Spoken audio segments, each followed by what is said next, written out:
আজকে বলবো নবীর প্রতি ঈমানের কথা, কারণ আজকের রাত হচ্ছে সেই রাত যে রাতে সরওয়ারে কায়নাত, বিশ্ব মানবতার মহানবী, গোটা বিশ্বের শোষিত নির্যাতিত নিপীড়িত জনতার মুক্তির দিশারি জনাবে মুহাম্মদ রাসূলুল্লাহ সাল্লাল্লাহু আলাইহি ওয়াসাল্লামের মেরাজ হয়েছিল যে পবিত্র রাতে, আজকের সেই পবিত্র রাত।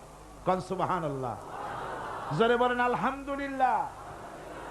সেই জন্যে আজকে কথা বলবো নবীর ব্যাপারে, নবীর উপর ঈমানের ব্যাপারে।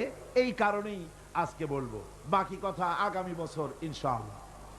তাওহীদের পর ইসলামের দ্বিতীয় যে মৌল বিশ্বাস, সেটার নামই হচ্ছে রিসালাত, সেটার নামই হচ্ছে নবুয়ত।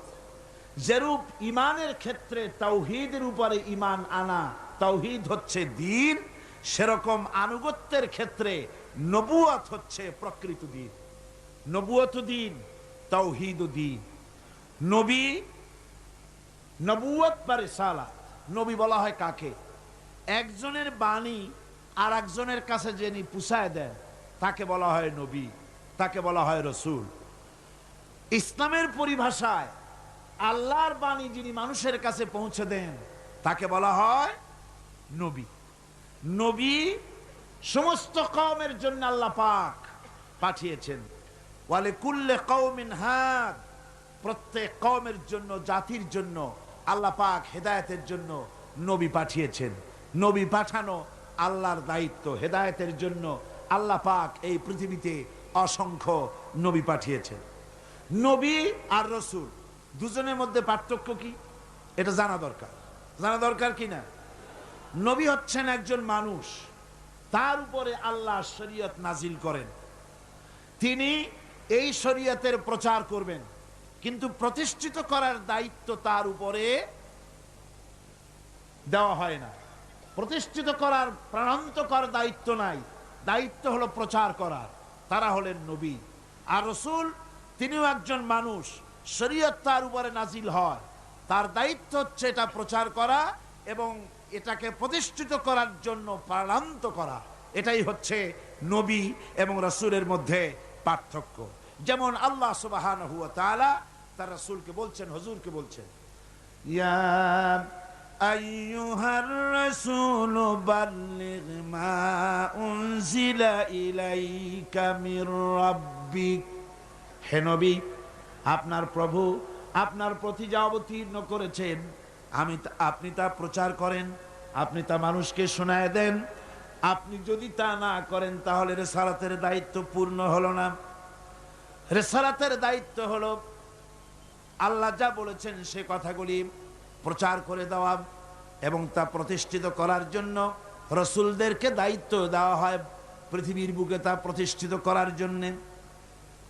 নবী যারা, রাসূল যারা, আল্লাহ রাব্বুল আলামিন রাসূলদেরকে জননেতা বানিয়েছেন। নবীরা হলেন নেতা। নবীরা কি? জোরে বলেন কি? আল্লাহ পাক বলেন, ওয়াজআলনাহুম আইম্মাতান ইয়াহদুনা বিআমরিনা ওয়া আওহাইনা ইলাইহিম ফি'লাল খায়রাত। ওয়াজআলনাহুম আইম্মাতান ইয়াহদুনা বিআমরিনা। আর এইভাবে করে আমি নবীদেরকে জননেতা বানিয়েছি। আইম্মাতা, আমি তাদেরকে জননেতা বানিয়েছি। আর আমার নির্দেশে তারা জনগণকে হেদায়েত করবেন, এই দায়িত্ব দিয়েছি। ওহীর মাধ্যমে কল্যাণমূলক কাজ করার জন্য নির্দেশ দিয়েছি। তার ভেতরে হলো নামাজকে প্রতিষ্ঠা করা, যাকাত আদায় করা এবং বন্টন করা। এবং তারা সবাই ছিলেন আমার বান্দা। নবীরা সব আল্লাহর কি? আল্লাহর বান্দা। এবং তারা সবাই ছিলেন মানুষ। নবীরা সবাই কি? মানুষ। এবং তারা ছিলেন নেতা। আমরা যখন বলি আমার নেতা, তোমার নেতা বিশ্ব নবী মুস্তাফা সাল্লাল্লাহু আলাইহি ওয়াসাল্লাম, তখন আমাদের এক শ্রেণীর ভাইরা এ কথার উপরে আপত্তি তোলেন। তানারা বলেন যে এটা বলা ঠিক, নবীদের নেতা বলা ঠিক না। কেন? কয় যে অন্যান্য রাজনৈতিক দলেরা তারা স্লোগান দেয় আমার নেতা, তোমার নেতা, অমুক ছাতামাতা, এইসব কথা বলে। তো এইটার সাথে মুহাম্মদ সাল্লাল্লাহু আলাইহি ওয়াসাল্লামকে নেতা যদি বলি তাহলে এটা তো ঠিক হলো না। কি বলেন, বলেন এরকম?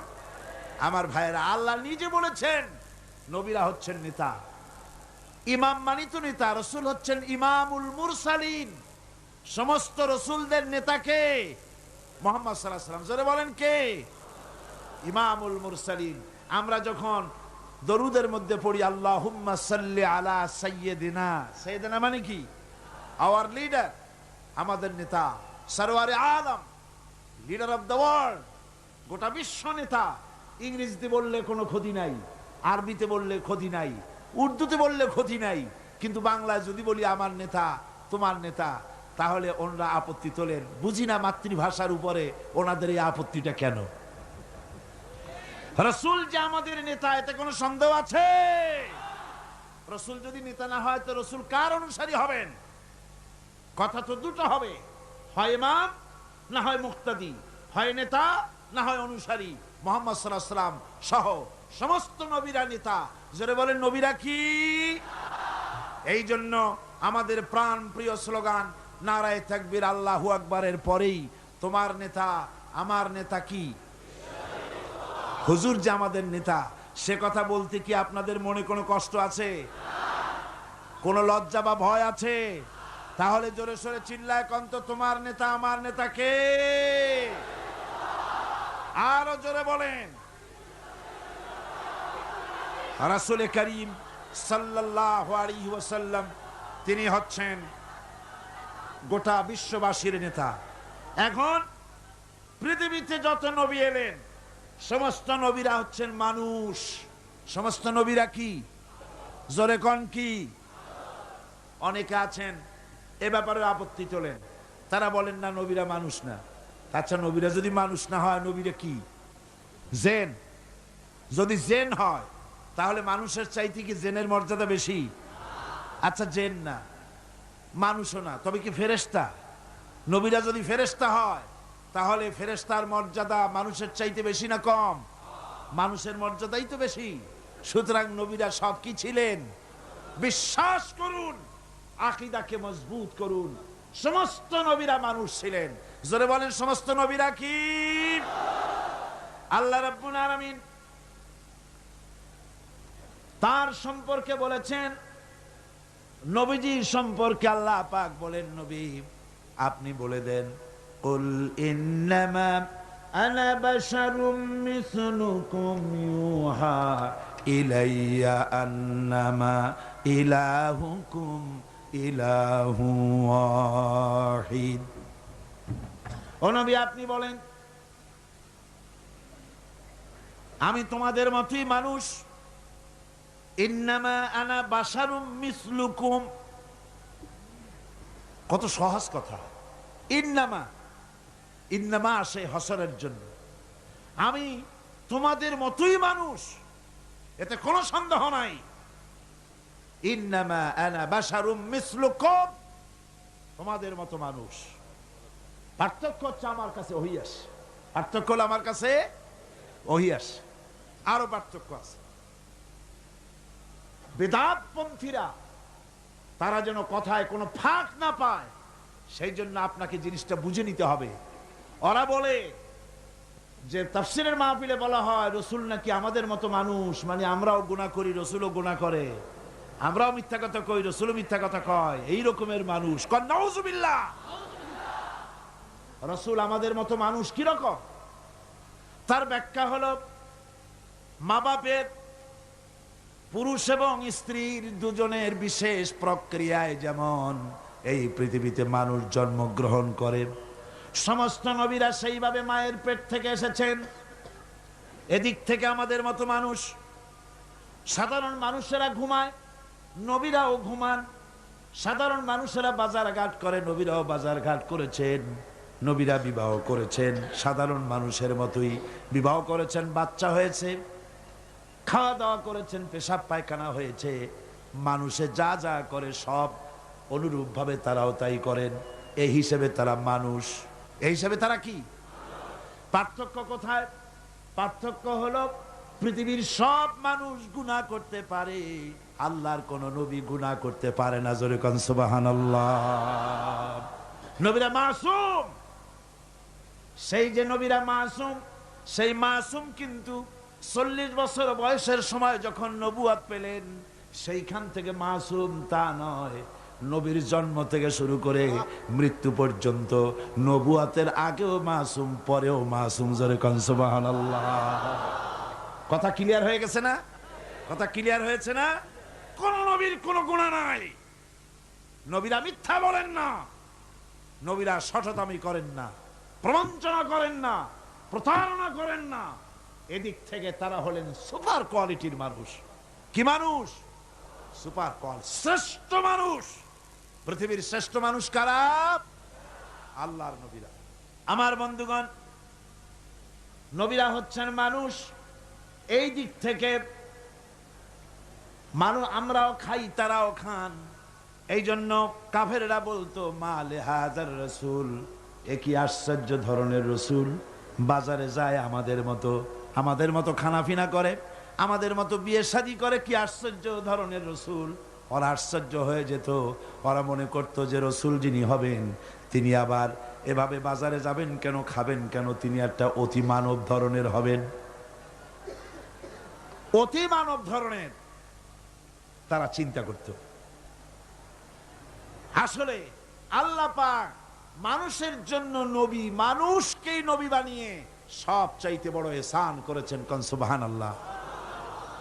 আল্লাহ পাক কোরআনে কারীমের মধ্যে বলেন, এই পৃথিবীতে যদি ফেরেশতা বাস করত, মানুষ বাস না করে, কুল লাউ কানা ফিল আরদি মালাইকাতুন ইয়ামশুনা মুতমাইন্নিনা লানাজ্জালনা আলাইহিম মিনাস সামাই মালাকার রাসূলা।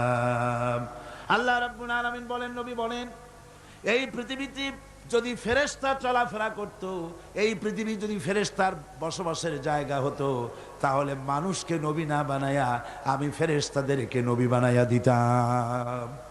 যেহেতু পৃথিবীতে বাস করে মানুষ, কাজী নবীও পাঠাইছি মানুষ। কথা কন না কেন? নবীও কি? সমস্ত নবীরা হচ্ছেন মানুষ।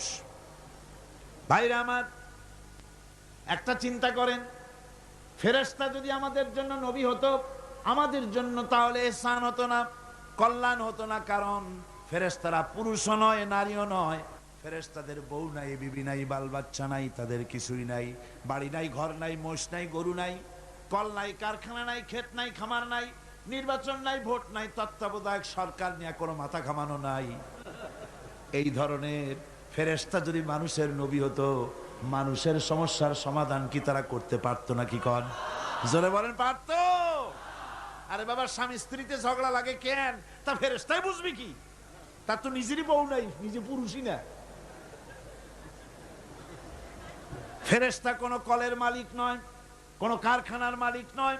শ্রমিকরা মালিকের চামড়া খুলে নেব আমরা, এই যে স্লোগান দিল, এখন সমস্যার সমাধান কেমনে হবে? ফেরেশতাই কি সমস্যার সমাধান করবে? পারবে করতে? জমিনের আইল ঠেলাঠালি হচ্ছে, মারামারি হচ্ছে, যুদ্ধ হয়, বিগ্রহ হয়, এগুলি ফেরেশতা কেমনে সমাধান করবে? আমাদের দেশে যে বর্তমান রাজনৈতিক সংকট হয়েছে, এই সংকট ফেরেশতাদের যদি দিয়ে দেওয়া হয়, ফেরেশতারা শুধু কাঁদবে আর বলবে, আল্লাহ এই বিপদে আমাদের কেন ফেলালে? মানুষের সমস্যা বোঝে মানুষের সমস্যা কে বোঝে? সেই জন্য আল্লাহ রাব্বুল আলামিন মানুষের জন্য নবী, মানুষকে নবী বানিয়ে গোটা বিশ্ববাসীর উপর আল্লাহ পাক ihsan করেছেন। সুবহানাল্লাহ। জোরে কোন আলহামদুলিল্লাহ। ভাইরা আমার, নবীরা হচ্ছেন পৃথিবীর শ্রেষ্ঠ মানুষ। তাদের মতো শ্রেষ্ঠ মানুষ আর পৃথিবীতে নাই। তারা নিজের থেকে কোনো কথা বলেন না, তারা কথা বলেন আল্লাহর কথা। জোরে বলেন, কার কথা? নবীও মানুষ, আমরাও মানুষ। পার্থক্য আমি আপনাদের বুঝাই দিলাম। পার্থক্য হলো, দুনিয়ার সব মানুষ মিথ্যা বলতে পারে, গুনাহ করতে পারে, সব রকমের কাজ করতে পারে, কিন্তু নবীরা কোনো গুনাহ করেন না। জোরে কোন সুবহানাল্লাহ। এখানেই পার্থক্য। আর নবীরা যা বলেন আল্লাহর কথা বলেন। কার কথা বলেন? আল্লাহ পাক বলছেন, আমার নবী, ওয়া মা ইয়ানতিকু আনিল হাওয়া ইন হুয়া ইল্লা ওয়াহিয়ুন ইউহা। নবী আমার নিজের নফসকে অনুসরণ করে, নিজের প্রবৃত্তিকে অনুসরণ করে কোনো কথা বলেন না। নবী যা বলেন সব আমার কথা বলেন, আমি যা বলতে বলি তাই বলেন। নবী যদি আমার থেকে আমি বলি নাই এমন কোন কথা যদি তিনি আমার নামে কোরআন শরীফের ভিতরে যদি ঢুকাই দিতেন, তাহলে কি করতাম শোনো, ওয়ালাউ তাকাওয়ালা আলাইনা বা'দাল আকাবিল লাখাযনা মিনহু বিল ইয়ামিন। যদি আমার নবী কোন কথা নিজের থেকে বানিয়ে কোরআনে কারীমের ভিতরে যদি ঢুকাই দিতেন, তাহলে আমি আমার নবীর ডান হাতকে চেপে ধরতাম, আর নবীর কণ্ঠ নালীকে আমি আল্লাহ কেটে ফেলে দিতাম। নবীর গলার এই কণ্ঠ নালীটা কেটে ফেলে দিতাম। আমার নবী আমি যা বলেছি সেটাই তিনি বলেছেন, নিজের থেকে কোনো কথা বানান নাই। জোরে কান সুবহানাল্লাহ। এই নবীদের কে বানান? জোরে কান না, কে বানান নবীদেরকে? আল্লাহ পাক নবী বানান। নবী ভোট দেওয়া হয় না, নবী নির্বাচন করে হয় না, নবী ইলেকশন করে হয় না, নবী আল্লাহ বানান। আল্লাহ রাব্বুল আলামিন এই পৃথিবীর বুকে নবীদেরকে পাঠিয়েছেন কেন? আল্লাহ রাব্বুল আলামিন বলেন, ওয়ালাল্লাহি কাসদুস সাবিলি ওয়া মিনহা জাইরুন ওয়ালাউ শাআ লাহাদাকুম আজমাইন। আল্লাহ পাক বলেন, সোজা রাস্তা বলে দেওয়ার দায়িত্ব আমি আল্লাহর। যেখানে রয়েছে অসংখ্য বাঁকা পথ, সেখানে সোজা রাস্তা বলে দেওয়ার দায়িত্ব আমার। এই পৃথিবীতে অসংখ্য বাঁকা পথ আছে, সোজা পথ বলে দেবে আল্লাহ বলেন, আমি সোজা পথ বলে দেব। সেই সোজা পথের নাম হলো ইসলাম। বলেন সোজা পথের নাম কি? সবাই বলেন সোজা পথের নাম কি? সোজা পথ হলো ইসলাম। আর যত পথ আছে সব বাঁকা। ধর্মনিরপেক্ষতাবাদের পথ বাঁকা, সমাজতন্ত্রের পথ বাঁকা, পুঁজিবাদের পথ বাঁকা, জাতীয়তাবাদের পথ বাঁকা। সোজা রাস্তার নাম হলো ইসলাম। সোজা রাস্তার নাম কি? ইসলাম। এই ইসলামের রাস্তাকে দেখাবার জন্য আল্লাহ রাব্বুল আলামিন অসংখ্য পয়গম্বর দুনিয়ায় পাঠিয়েছেন, আর নবীদেরকে নিজের পক্ষ থেকে হেদায়েত দিয়েছেন। নবীরা নিজের থেকে কোনো কথা বলেন নাই, নবীদেরকে আল্লাহ পাক বানিয়েছেন।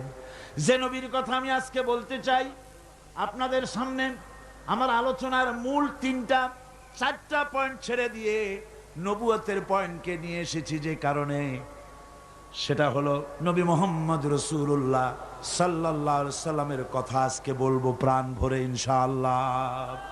আমার হুজুরের কথা বলবো আজকে। আজকের রাত হলো সেই রাত যে রাতে এই ধুলির ধরা থেকে আল্লাহ পাক তার হাবিবকে আরশে আজিমে নিয়ে গিয়েছিলেন। সুবহানাল্লাহ। এই পৃথিবীর মানুষগুলিকে উদ্ধার করার জন্য আল্লাহ নবীদের পাঠিয়েছেন। মানুষ তো আল্লাহ বানাইছেন, এ মানুষের স্রষ্টা কে? বলেন না কে? এই মানুষগুলো যেন পথ হারাইয়া না যায়, অন্ধকারের ভেতরে তারা যেন দাঁত মুখ না ভাঙ্গি, কোন মুসিবতে যেন মানুষ না পড়ে, চলার জন্য আল্লাহ পাক নূর দিয়া দিলেন, আলো দিয়া দিলেন। আল্লাহ পাক বলেন, قد جاءكم من الله نور وكتاب مبين। আমি আল্লাহর পক্ষ থেকে তোমাদের জন্য এসেছে আলো। এই নূর কি? হুজুর। এই নূর হচ্ছেন হুজুর মুহাম্মদ সাল্লাল্লাহু আলাইহি ওয়াসাল্লামকে আল্লাহ পাক নূর বলতেছেন। সুবহানাল্লাহ। হুজুর হলেন নূর। قد جاءكم من الله نور। আমি আল্লাহর পক্ষ থেকে তোমাদের জন্য নূর এসেছে। আর দিয়েছি একখানা কিতাব। কি দিলাম? কিতাব দিয়েছি। নূর দিলাম, এমন নূর দিয়েছি। কোরআনে কারীমের মধ্যে আল্লাহ রাব্বুল আলামিন হুজুর কি সিরাজাম মুনীরা বললেন। প্রদীপ্ত উজ্জ্বল একটা প্রদীপের সঙ্গে তুলনা করলেন। সূর্যের সাথে নয়, চাঁদের সাথে নয়, তারার সাথে নয়, হুজুরকে তুলনা করলেন একটা প্রদীপের সাথে, চেরাগের সাথে। তার মানে হলো সূর্যের আলো যত বেশি হোক, সূর্য কিয়ামত পর্যন্ত যদি চেষ্টা চালায়, নতুন আর একটা ছোট্ট সূর্যের জন্ম দিতে পারবে না। চাঁদ যত সুন্দর তার আলো হোক না কেন, কিয়ামত পর্যন্ত যদি চেষ্টা চালায়, ছোট্ট আর একটা চাঁদের জন্ম দিতে পারবে না, কথা ঠিক কিনা কন? কিন্তু আপনি চিন্তা করেন, এই চট্টগ্রামের প্যারেড ময়দানের কাছে কারো বাড়িতে একটা মোমবাতিতে আলো জ্বলতেছে, সারা চিটাগংয়ে আর কোথাও আলো নাই। চট্টগ্রামের মানুষগুলি তারা জানলো প্যারেড ময়দানের কোন একটা বাড়িতে একটু আলো আছে, সবাই যার যার চেরাগ নিয়ে ছুটলো আপনার বাড়ি থেকে আলো নেবে। আপনি কি ভয়ের চোটে আলো নিয়ে পলায় যাবেন নাকি? তারা সবাই মিলে যদি আপনার চেরাগ থেকে আলো নেয়, আলো কি কমে যাবে নাকি? আগুন কি কমে যাবে নাকি? সারা বাংলাদেশের মানুষ যদি ওই একটা চেরাগ থেকে আলো নেয়, তাতে কি আলো কমবে নাকি? সারা পৃথিবীর মানুষ যদি নেয়, তাও কি কমবে নাকি? আল্লাহ রাব্বুল আলামিন বলেন, হাবিব আপনাকে আমি জ্ঞানের আলো বানাই দিলাম পৃথিবীর বুকে, কিয়ামত পর্যন্ত এই আলো বিকিরণ হবে, এই আলোতে কম পড়বে না। জোরে বলেন সুবহানাল্লাহ। জ্ঞানের আলো, কিসের আলো? ওহির জ্ঞান। সেই জ্ঞান কোন জ্ঞান? ওহির জ্ঞান। আল্লাহ পাক নবীকে নূর বানালেন, নূর বানিয়ে পাঠিয়ে দিলেন তাকে এই দুনিয়ার বুকে। নবীদেরকে জ্ঞান দিয়েছেন আল্লাহ সুবহানাহু ওয়া তাআলা। জ্ঞান দিলেন কে? আল্লাহ পাক। সাধারণ নেতা আর নবীরাও নেতা, পার্থক্য হলো সাধারণ নেতারা তারা কথা বলে নিজস্ব মন মস্তিষ্ক দিয়ে, আর নবীরা কথা বলেন আল্লাহর কথা। নবীরা কার কথা বলেন? আল্লাহ পাকের কথা বলেন। আর সাধারণ যত নেতা আছে এ সবাই কথা বলে যাদের নিজস্ব মন মস্তিষ্ক প্রসূত কথা।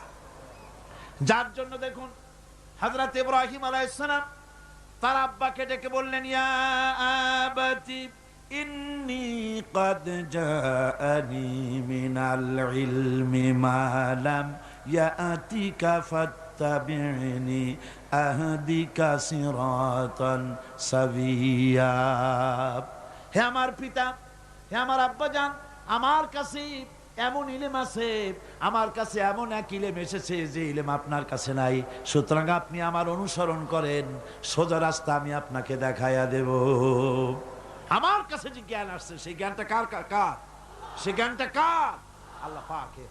লূত আলাইহিস সালামকে আল্লাহ পাক বলেছেন, আমি তাকে আমার পক্ষ থেকে ইলম দিয়েছি, হিকমত দিয়েছি। এভাবে প্রত্যেক নবীর কাছে ইলম আর হিকমত গিয়েছে কার কাছ থেকে? আল্লাহ পাকের কাছ থেকে। আল্লাহ পাকই হচ্ছেন সমস্ত নবীদেরকে জ্ঞান দান করেছেন, আর নবীকে বানিয়েছেন বিশ্ব নবী। আমাদের নবী যিনি মুহাম্মদ সাল্লাল্লাহু আলাইহি ওয়াসাল্লাম, তিনি কি নবী?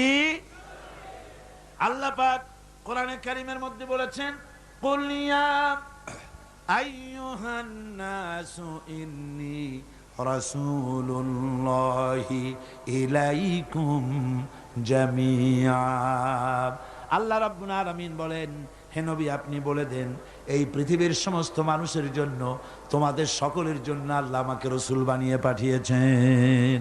আমি তোমাদের সকলের জন্য রসুল, সবার জন্য। এই পৃথিবীতে আকাশে জমিনে আল্লাহ যা বানাইছেন সব কিছুর উপরে আমি রসুল। আর বিশ্ব নেতা বিশ্ব নবী হওয়ার জন্য যা কোয়ালিটি থাকা দরকার সব কোয়ালিটি আল্লাহ হুজুরকে দিয়েছিলেন, দেন নাই? জোরে বলেন, দেন নাই? আচ্ছা আপনারা বলেন তো, হুজুর কোন মাদ্রাসা থেকে টাইটেল পাস করছিলেন? হুজুর কি ফাজেল পাস করছিলেন? আলেম, দাখিল, মেট্রিক পাস করছেন? এমএ বিএ কিছু পাস করেন? হুজুর তো লেখাপড়াই জানতেন।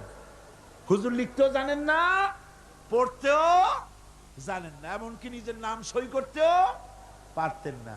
তাই বলে হুজুর কি মূর্খ ছিলেন? নাউযু বিল্লাহি মিন যালিক। রাসূলকে যদি কেউ মূর্খ মনে করে, তার মতো মূর্খ আকাশের নিচে জমিনের উপর আরেকটা হতে। এবার শুনুন নবীজি নিজে কি বলেন। আল্লাহর নবী বলেন, ইন্নামা বুইসতু মুআল্লিমান। নবীজি বলেন, শুনে রাখো আমি পৃথিবীতে প্রেরিত হয়েছি একমাত্র শিক্ষক হিসাবে। জোরে বলেন সুবহানাল্লাহ। পৃথিবীর সমস্ত মানুষের শিক্ষক হয়ে পৃথিবীতে আমি আসছি, সমস্ত মানুষের শিক্ষক। আল্লাহ রাব্বুল আলামিন এই পৃথিবীতে কোন মানুষের কাছে তাকে পড়ান নাই। তার কারণ হলো মানুষ তার নিজস্ব জ্ঞান দিয়ে তাকে জ্ঞান দান করবে। সেই জ্ঞান দিয়ে রাসূল কি করবেন? তিনি বিশ্ব নেতৃত্ব কেমনে দেবেন? এই জন্য অফুরন্ত জ্ঞানের মালিক যিনি, অসীম জ্ঞানের মালিক যিনি, সে আল্লাহ রাব্বুল আলামিন তার হাবিবকে নিজের পক্ষ থেকে জ্ঞানী বানাইয়া দিলেন। যার কারণে আজ পর্যন্ত নবীজির কোন কথা এমনটি প্রমাণিত হয়নি যে নবীজির ওই কথাটা অবৈজ্ঞানিক, আজকের যুগে চলতে পারে না এমন কথা কেউ বলতে পারে নাই। সুবহানাল্লাহ কর, জোরে কর সুবহানাল্লাহ। ভাইরা আমার, নবীর প্রত্যেকটি কথা সায়েন্টিফিক কথা, প্রত্যেকটা কথা বিজ্ঞানের কথা। অথচ কোন বিজ্ঞানাগারে তিনি লেখাপড়া করেন নাই, কোন স্কুল কলেজে পড়াশোনা করেন নাই। নবী যা বলেছেন সব বলেছেন আল্লাহর জ্ঞান দিয়ে। যার জন্য অবশ্য কিছু ছেলেপেলে, কিছু আধুনিক শিক্ষিত লোক আছে যারা বলে যে ওই 1400 বছরের পুরানো কথাবার্তা আজকাল চলে টলে না, বলে না এরকম। আমি বলেছি এইসব ছেলেগুলোকে দাওয়াত দিয়া চায়ের দোকানে এক কাপ চা, একটা সিঙ্গাড়া খাওয়াবেন, তারপরে বলবেন বাবা এই পাইকারি কথাটা কইও না, খুচরা কথা কও। 1400 বছর আগে রসুলের কথা চলতে পারে না, কোনটা পারে না ইন্ডিকেট করো, স্পেসিফিক কথা বলো, রসুলের কোন কথাটা অচল সেটা বলো। বলতে পারবে না, তখন কিন্তু মুখ বন্ধ হয়ে যাবে, জবাব দিতে পারবে না, টেস্ট করে দেখেন। তাহলে বলে কেন?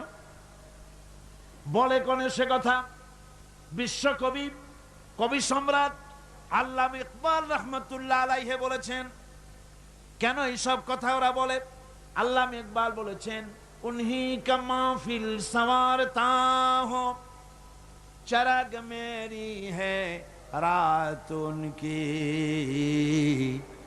उन्हीं का महफिल संवारता हो, चराग मेरी है रात उनकी, उन्हीं का मतलब कह रहा हूँ, जुबान मेरी है बात उनकी।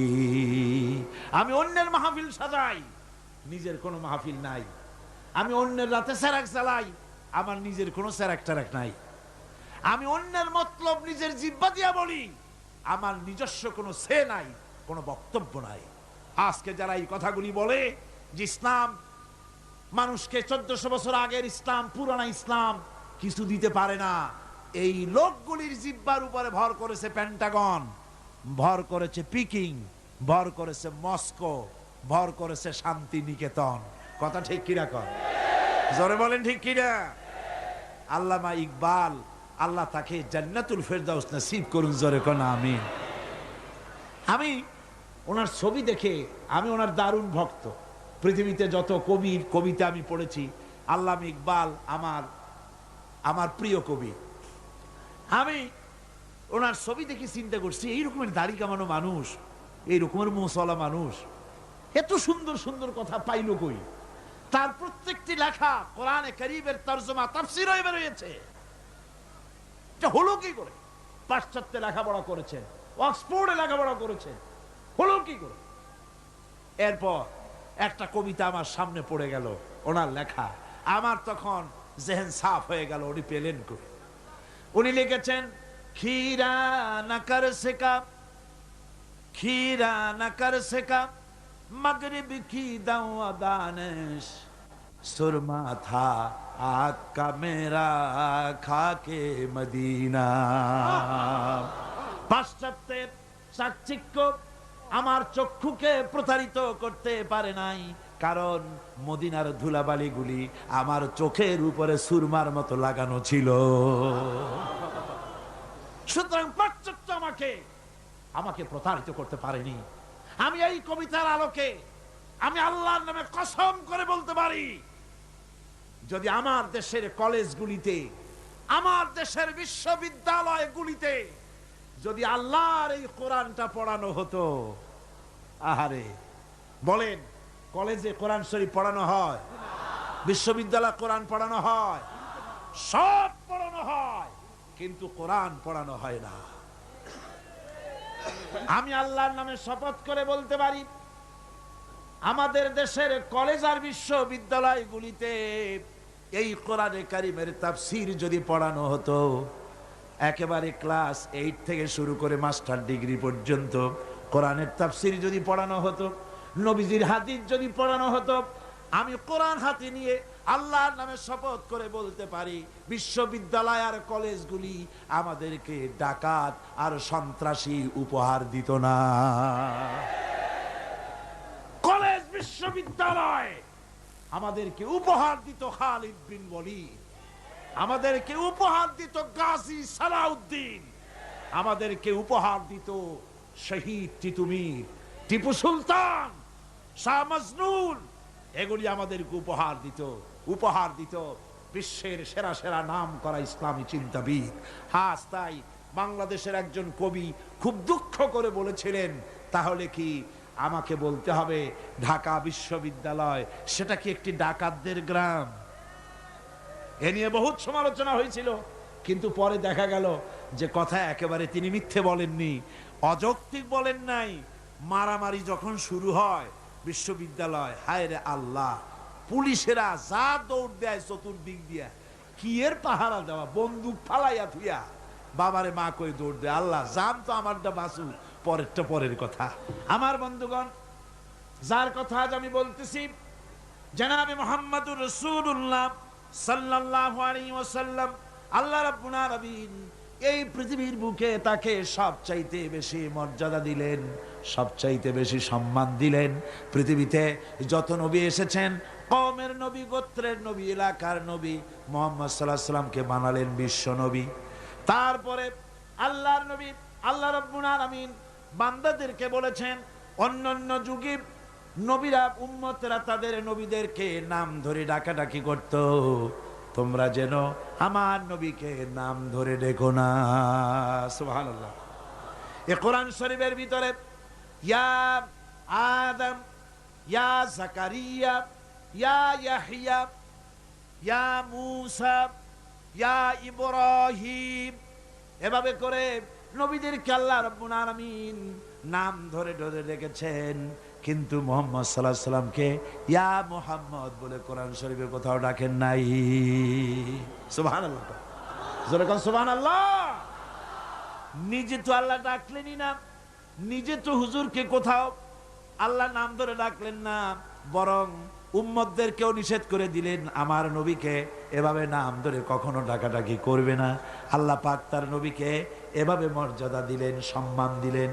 এ সম্মান সকল দিক থেকে সম্মান, সৌন্দর্যের দিক থেকে, দেখার দিক থেকে, মর্যাদার দিক থেকে রসুলকে এমন বানালেন, হযরত আদম থেকে শুরু করে ঈসা আলাইহিস সালাম পর্যন্ত এই পৃথিবীতে যত নবী আল্লাহ পাঠালেন, সমস্ত নবীদের গুণাবলী এক জায়গায় করে একা মুহাম্মদ সাল্লাল্লাহু আলাইহি সাল্লামকে আল্লাহ দান করে দিলেন।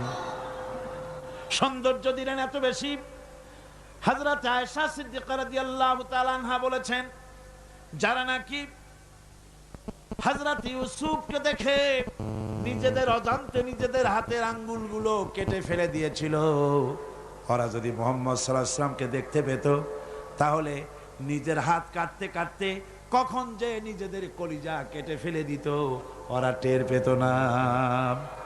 হযরত ইউসুফকে দেখে কিছুমাত্র মহিলারা নিজেদের আঙ্গুল কাটায় দিয়েছিল, আর রাসূলকে দেখে সাহাবায়ে কেরাম তাদের কল্লা কাটায় দিয়েছিলেন। এই সম্মান, এই মর্যাদা দিয়ে আল্লাহ রাব্বুল আলামিন তাকে দুনিয়ায় পাঠায় দিলেন, দায়িত্ব দিয়ে দিলেন, জমিন হলো আমার। হুয়াল্লাযী আরসালা রাসূলাহু বিল হুদা ওয়া দীনিল হক লিইয়ুযহিরাহু আলাদ-দীনি কুল্লিহি ওয়া কাফা বিল্লাহি শাহীদা। দায়িত্ব দেওয়া হলো, এই জমিন হলো আমার, আমার জমিনের উপরে আমার দেওয়া বিধানকে কায়েম করে দিবে, এটাই দিলাম দায়িত্ব। এই দায়িত্ব পালন করতে নবীজির মক্কি জিন্দেগিতে 13 বছর সময় লাগলো মানুষ তৈরি করতে। 13 বছর পূর্ণ হওয়ার পথে এমন সময় রব্বুল আলামিন ইচ্ছে করলেন নবীজিকে আপন দরবারে ডেকে নেবেন, কিছু খাস কথা বলার জন্য নিজের দরবারে ডেকে নেবেন, মেরাজ করাবেন, আরশে আজিমে ডেকে নেবেন। এই পৃথিবীর কোন পয়গম্বরের কিসমতে যা হয় নাই, আপনার আমার নবী মুহাম্মদ সাল্লাল্লাহু আলাইহি ওয়াসাল্লামকে আল্লাহ রাব্বুল আলামিন সেই মর্যাদা দিয়েছেন। জোরে কোন সুবহানাল্লাহ। ধুলির ধরা থেকে রাসূলকে আরশে আজিমে নিয়ে যাওয়া হবে। বোরাক এলো, বোরাক হচ্ছে বারতুন থেকে উৎপত্তি, এর অর্থ হচ্ছে বিজলি। বৈদ্যুতিক গতি সম্পন্ন, ঘোড়ার চাইতে ছোট, খচ্চরের চাইতে বড়, এই জাতীয় একটা প্রাণীর মতো হযরতে জিবরাইল নিয়ে আসতে। আমাদের দেশে কারো কারো বাড়িতে আয়নায় বাঁধানো থাকে এই ছবিটা। ঘোড়া আছে, দুইটা ডানা আছে, মাথাটা মেয়ে লোকের মতো, চুলগুলো ঝুলে পড়ছে, নিচে লেখা আছে হাজা বুরাকুন নবী সাল্লাল্লাহু আলাইহি ওয়াসাল্লাম। আন্দাজে কোথায় পাইছে আল্লাহ জানে, মিথ্যে কথা, বাজে কথা। আল্লাহ এরকম একটা মেয়ে লোক মার্কা ঘোড়া পাঠাইছিল হুজুরকে নেওয়ার জন্য, এটা কথা হইল। রাসূলকে মক্কা থেকে, উম্মে বাবে উম্মে হানি থেকে হুজুরকে বের করে নিয়ে যাওয়া হলো বাইতুল মাকদাসে। সমস্ত পয়গম্বর দুনিয়া আল্লাহ যাদের পাঠিয়েছিলেন সমস্ত রূহ উপস্থিত ছিল সেখানে। রাসূল করিম সাল্লাল্লাহু আলাইহি সাল্লাম এখান থেকে মেরাজ করলেন, এতটুকুন ছিল ইসরা। কোরআনে কারীম বলছে, আজকের কারি সাহেব যেখান থেকে তেলাওয়াত করেছিলেন, সুবহানাল্লাযী আসরা বিআবদিহি লাইলাম মিনাল মাসজিদিল হারামি ইলাল মাসজিদিল আকসা ইলা আখিরিল আয়াত। কারো কারো মাথার মধ্যে যারা বিজ্ঞান পড়াশোনা করে বা আধুনিক চিন্তিত লোক, আধুনিক শিক্ষিত লোক, তাদের মধ্যে এই চিন্তাটা আসতে পারে যে ল অফ গ্র্যাভিটেশন পার হয়ে, মাধ্যাকর্ষণ শক্তি পার হয়ে একটা জড় পদার্থ, একটা জড় শরীর কি করে মাধ্যাকর্ষণ পাড়ি দিয়া উপরে চলে গেল, এটা হাউ ইজ ইট পসিবল, এটা কি করে সম্ভব? চিন্তাটা মাথার মধ্যে আসতে পারে, কিন্তু এখন আর ওইসব চিন্তা নাই। আমি হিউস্টনে দেখে এলাম আমেরিকার সেই মহাশূন্য গবেষণাগার, সেইখানে দেখলাম বিরাট রকেট, যে রকেটটা তারা পাঠাতে চেয়েছিল কিন্তু পাঠায় না, কি সব প্রবলেম হয়েছে সেই জন্য। সেই তৈরি করা রকেটটা দেখলাম, রকেটটার যে দরজাটা, সেই দরজাটারই ওজন হচ্ছে 20 টন। দরজা এমন টেকনোলজি দিয়ে দরজাটা তৈরি করা হয়েছে যে একটা লোকই দরজাটা এভাবে লাগাই দিতে পারে, আবার খুলেও দিতে পারে। 20 টন ওজন দরজা। আর পুরা রকেটটার ওজনটা কি হবে চিন্তা করেন। 3টা জিনিস থাকে, 2টা থাকে সিলিন্ডার, আর একটা থাকে যেটার ভিতরে মানুষ থাকে, সেই মানুষ বসার জন্য একটা, আর 2টো সিলিন্ডার থাকে। যখন এখান থেকে ছেড়ে দেওয়া হয় তখন দুই দিকে 2টা যে কোল বালিশের মতো থাকে, দেখছেন কিনা ছবিতে আপনারা, এই 2টো জ্বলে পড়ে গেল। যাওয়ার সময় এই 2টোতে যে ফোর্স লাগিয়ে দিল, এই ফোর্সে ল অফ গ্র্যাভিটেশন পার করে দিল। এরপর আর তার কোনো তেল লাগবে না, বিনা তেলে যত খুশি তত উপরে চলে যেতে পারবে। চিন্তা করলাম, মানুষের মাথায় যদি এই জ্ঞান আল্লাহ দেন, এত ওজনের জিনিস এত পাওয়ারফুল করে ছেড়ে দেওয়া হয়েছে, ল অফ গ্র্যাভিটেশন পার হয়ে যাওয়ার পর মাধ্যাকর্ষণ শক্তি শুধু পৃথিবীর নাই, প্রত্যেকটা গ্রহ, প্রত্যেকটা উপগ্রহের আলাদা আলাদা মাধ্যাকর্ষণ আছে। যদি তা না থাকতো, একটা থেকে আর একটা বিচ্ছিন্ন হয়ে পৃথিবীতে লন্ডভন্ড হয়ে যেত। প্রত্যেকটার আলাদা আলাদা মাধ্যাকর্ষণ শক্তি আছে। তো সেই জিনিসটা এভাবে চলে যায়। আল্লাহ রাব্বুল আলামিন তার হাবিবকে নেবেন, আপনার অত চিন্তা কেন যেটা গেল কেমনে, এটা কি করে সম্ভব? আপনার মাথায় ঢুকবে না, আপনার আমার মাথায় ঢুকবে না। ঢুকবে না বলেই ঘটনার সূত্রপাত আল্লাহ কেমনে করছে সেদিকেই লক্ষ্য করেন। দুনিয়ার মানুষ, তুমি আমার কুদরত তোমার মাথায় ঢুকবে না, সেই জন্য ইসরার ঘটনা বলতে গিয়া রব্বুল আলামিন শুরুই করলেন সুবহানাল্লাযী আসরা বিআবদিহি। সুবহানাল্লাযী, সমস্ত দুর্বলতা অক্ষমতা থেকে মুক্ত সেই সত্তা যিনি তার বান্দাকে ইসরা করিয়েছেন, মেরাজ করিয়েছেন। কাল সুবহানাল্লাহি ওয়া বিহামদিহি। সমস্ত দুর্বলতা অক্ষমতা থেকে মুক্ত তিনি পার করে নিয়ে গিয়েছেন। তারপরে মুহূর্তের ভিতরে মহাশূন্য পাড়ি দিয়ে, সেই মহাশূন্য মানে কি? এইখান থেকে সূর্য কত দূরে জানেন না? 9,30,00,000 মাইল দূরে এখান থেকে সূর্য। সেই সূর্য, তারপরে রয়েছে গ্যালাক্সি, মিল্কি ওয়ে, গ্রহ নক্ষত্র, সে যে কত দূরে, যে সমস্ত তারকা, এমন বহুত তারকা আছে যে তারকা সৃষ্টির পর তার আলো পৃথিবীর মাটি আজ পর্যন্ত স্পর্শ করে নাই, অথচ আলোর গতি প্রতি সেকেন্ডে কত মাইল? হ্যাঁ, 1,86,000 মাইল। এই 1,86,000 মাইলের সেকেন্ড, এর মিনিট, এর ঘন্টা, এর দিন, এর সপ্তাহ, এর মাস, এর বছর, এটাকে বলা হয় লাইট ইয়ার, আলোকবর্ষ। সেই তারকা তৈরি হওয়ার পর কত সহস্র সহস্র লাইট ইয়ার চলে গেল, আজও পর্যন্ত সেই তারকার আলো পৃথিবীর মাটি স্পর্শ করতে পারে নাই। তাহলে সেই তারা কোথায়? আল্লাহ রাব্বুল আলামিন তার হাবিবকে চাঁদ, সূর্য, গ্রহ, নক্ষত্র, মহাশূন্য পাড়ি দিয়ে, তারপরে সাত আকাশ পাড়ি দিয়ে সিদরাতুল মুনতাহা পর্যন্ত নিয়ে গেলেন। জোরে কোন সুবহানাল্লাহ। এবার সিদরাতুল মুনতাহা পর্যন্ত যাওয়ার পথে যত ঘটনা ঘটলো সেগুলো আপনারা ইতিহাস থেকে পড়ে নেবেন, ওগুলি বলার সময় আমার কাছে নাই। সিদরাতুল মুনতাহায় যাওয়ার পর হযরত জিবরাইল বলেন, আর আমি যেতে পারবো না, এটা হলো বিপজ্জনক বর্ডার। আমি যদি আর এক চুল অগ্রসর হই তাহলে আমি জ্বলে পুড়ে ছাই হয়ে যাব, আমার আর যাওয়ার অধিকার নাই। হুজুর সেখানে বসে থাকলেন। জিবরাইল বলে গেলেন, এখান থেকে আপনাকে নেওয়ার কুদরতি ব্যবস্থা হয়ে যাবে। রাসূল দুনিয়ায় ফিরে এসে হযরতে বেলালকে ডেকে বলেছিলেন, বেলাল গো, এমন কি আমল তুমি করো আমারে শোনাও। হযরতে বেলাল বলেন, হুজুর আমার আমল তো সব আপনি জানেন। কয় না, কি করো শোনাও। বেলাল বলেন, হুজুর খাস আমলের মধ্যে এতটুকু আছে যে আমি কখনো বিনা উজুতে থাকি না, যখন উজু চলে যায় উজু করি, আর উজুর ইহতিমামের জন্য 2 রাকাত নফল নামাজ পড়ি। হুজুর বলেন, বেলাল তুমি এই আমল ছাড়বা না, কারণ সিদরাতুল মুনতাহায় হযরত জিবরাইল আমারে যখন ছেড়ে চলে গেলেন, আমার একা একা বড় ভয় লাগতে লাগলো। তখন আমার মনে হচ্ছিল তুমি যেন আমার চতুর্দিকে হাঁটতেছো। আমার ভাইরা, রফরফ নামক বিছানা চলে এলো। কুদরতি এই বিছানায় চড়ে নবীজি আল্লাহ রাব্বুল আলামিনের দরবারে আরশে আজিমে পৌঁছে গেলেন। জোরে বলেন সুবহানাল্লাহ, জোরে বলেন সুবহানাল্লাহ।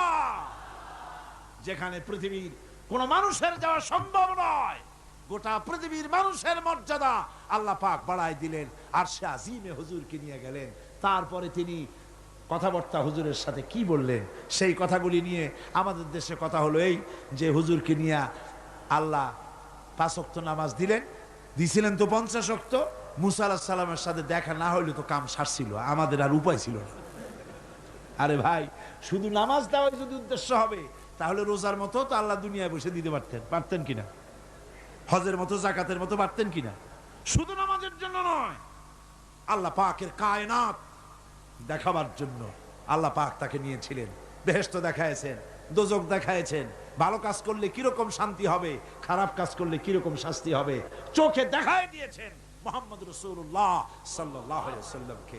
মেরাজ থেকে ফিরে এলেন, ঘরে এসে দেখেন উজুর পানি, উজু করে যে গেছিলেন উজুর পানি তখনও গড়াচ্ছে। যে দরজা দিয়ে বেরিয়েছিলেন দরজাটা ধাক্কায় তখনও কাঁপতেছে। যে বিছানায় শোয়া ছিলেন সে বিছানায় মানুষ শুয়ে থাকলে যেমন উষ্ণ থাকে সেরকমের উষ্ণ ভাব তখনও আছে। কেমনে হলো? কেমনে হলো? মাথায় ঢুকবে না। সুবহানাল্লাহ কোন ঢুকবে? জোরে কোন সুবহানাল্লাহ।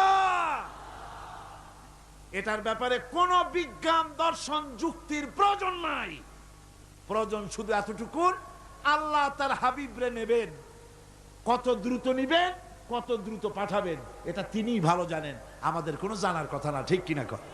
তবে দৃষ্টান্ত যদি চান তাহলে আমি দৃষ্টান্তটা এভাবে দিতে পারি, বুঝাবার জন্য একটা দৃষ্টান্ত দিতে পারি।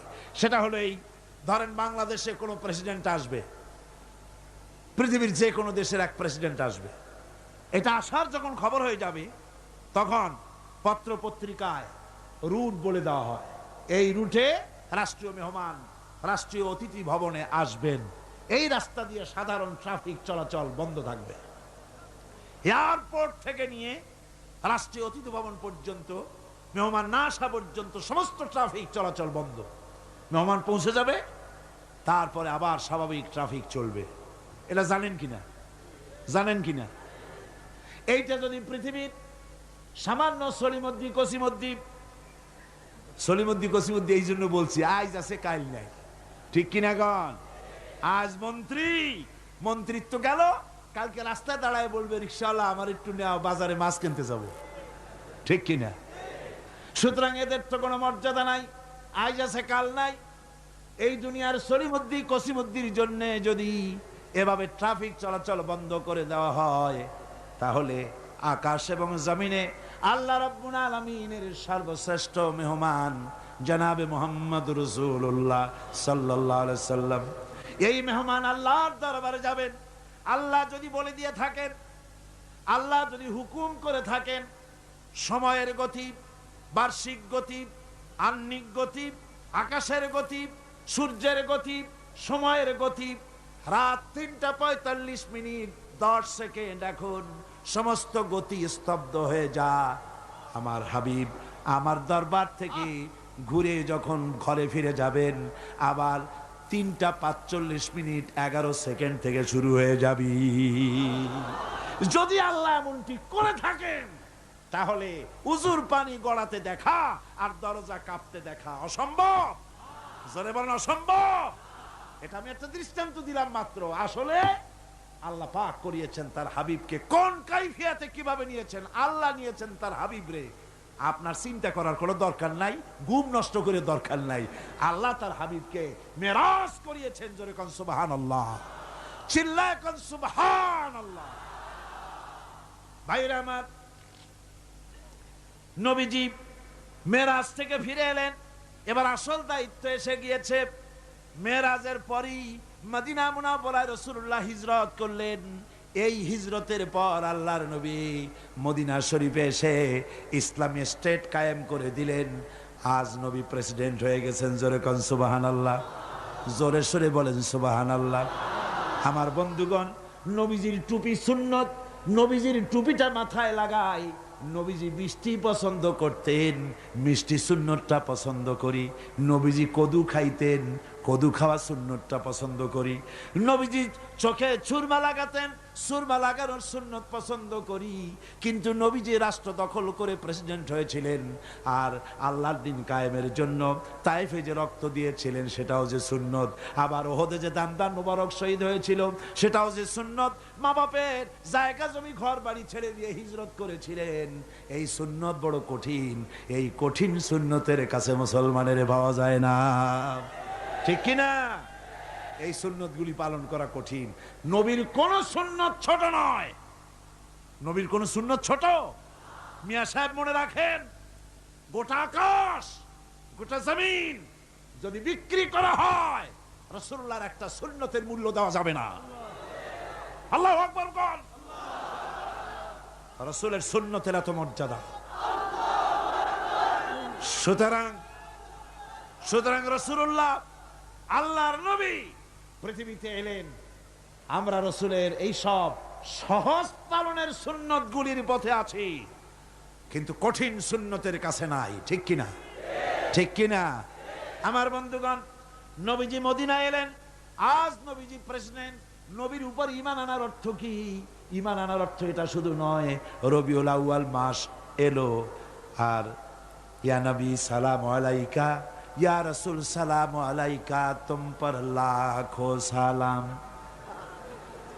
হাজারো সালাম, কোটি সালাম। এরপরে বাজারের সব মিষ্টিগুলি খাইয়া ভাবলাম, যেন বলে দিলাম রসুল দেখো তোমারে কত ভালোবাসি, তোমার মহব্বতে বিরাট একটা মিছিল করছি, তোমার মহব্বতে বাজারের সব মিষ্টি খাইয়া ভালাইছি, বলো আর কত তোমারে ভালোবাসা যায়। আহারে, ওই নবীরে গাল দেওয়া হলো, কয়জন তোমরা মরছো? নবীরে গাল দেওয়া হলো, নবীর সুন্নত ভুলণ্ঠিত হতেছে। নবী যেই উদ্দেশ্যে এসেছিলেন পৃথিবীতে, দামদার মোবারক শহীদ করে দিয়েছিলেন, সেই ইসলাম জমিন থেকে বিদায় হয়ে যায়। সেজন্য কি অবদান তোমার? শুধু মিলাদ পড়লে পরে নবীজির ওই সুন্নত, নবীর ইমানের হক আদায় হবে না। জোরে বলেন হবে নাকি? কি কোন হবে? হবে না। রাসূলুল্লাহ মদিনায় আসলেন, আজ রাসূল প্রেসিডেন্ট। সুবহানাল্লাহ কর। প্রেসিডেন্ট, রাষ্ট্রপতি। রাসূলুল্লাহ রাষ্ট্রপতি হয়েছেন।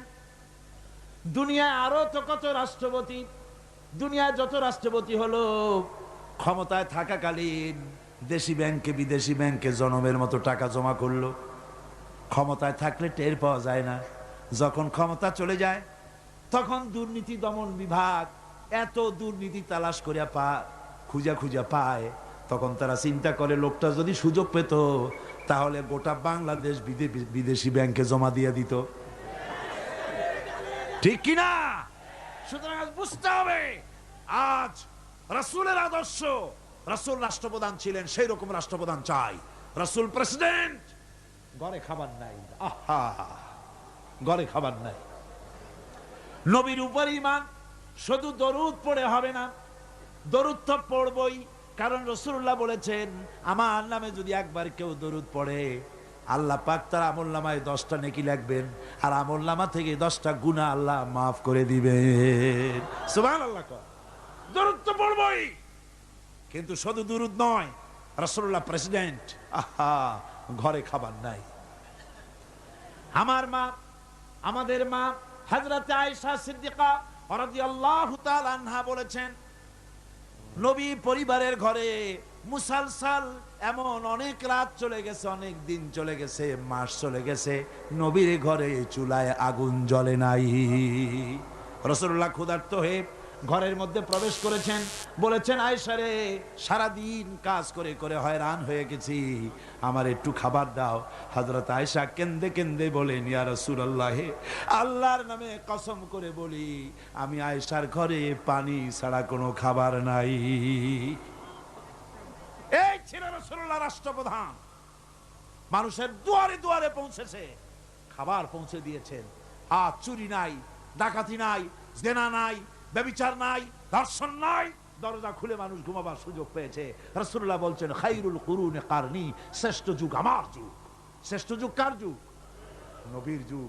সেই যুগ রাসূলুল্লাহ বাজারে যাচ্ছেন, বাড়ি বাড়ি গিয়ে বলছেন, এতিমেরা, ও বিধবারা, বাজার যদি না থাকে আমাকে বলো, আমি তোমাদের বাজার করে দেব। সুবহানাল্লাহি বিহামদিহি, সুবহানাল্লাহ কোন।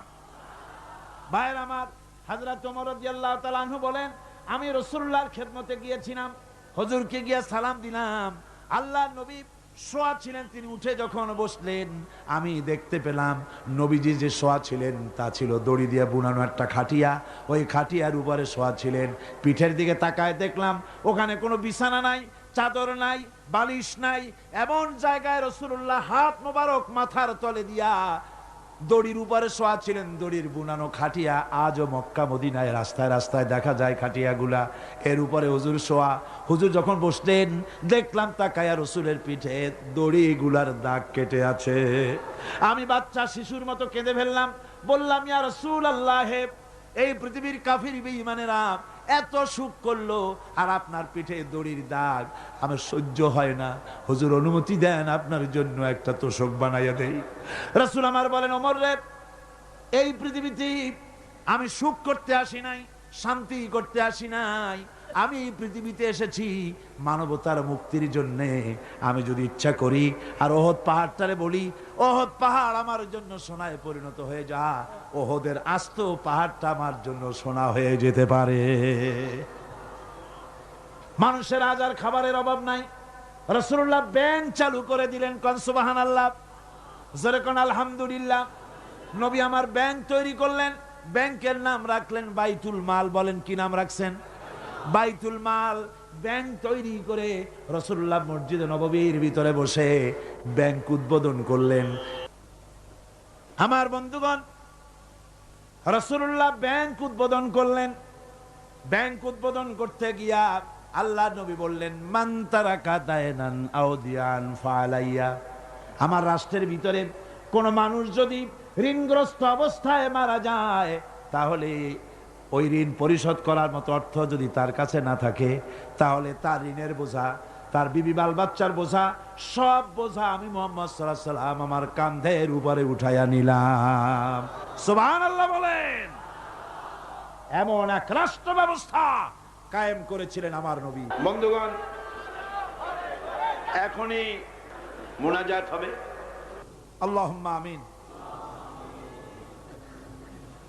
রব্বানা ظلمنا أنفسنا وإن لم تغفر لنا وترحمنا لنكونن من الخاسرين ربنا ظلمنا أنفسنا وإن لم تغفر لنا وترحمنا لنكونن من الخاسرين ربنا لا تزغ قلوبنا بعد إذ هديتنا وهب لنا من لدنك رحمة إنك أنت الوهاب ربنا تقبل منا إنك أنت السميع العليم وتب علينا إنك أنت التواب الرحيم سبحان ربك رب العزة عما يصفون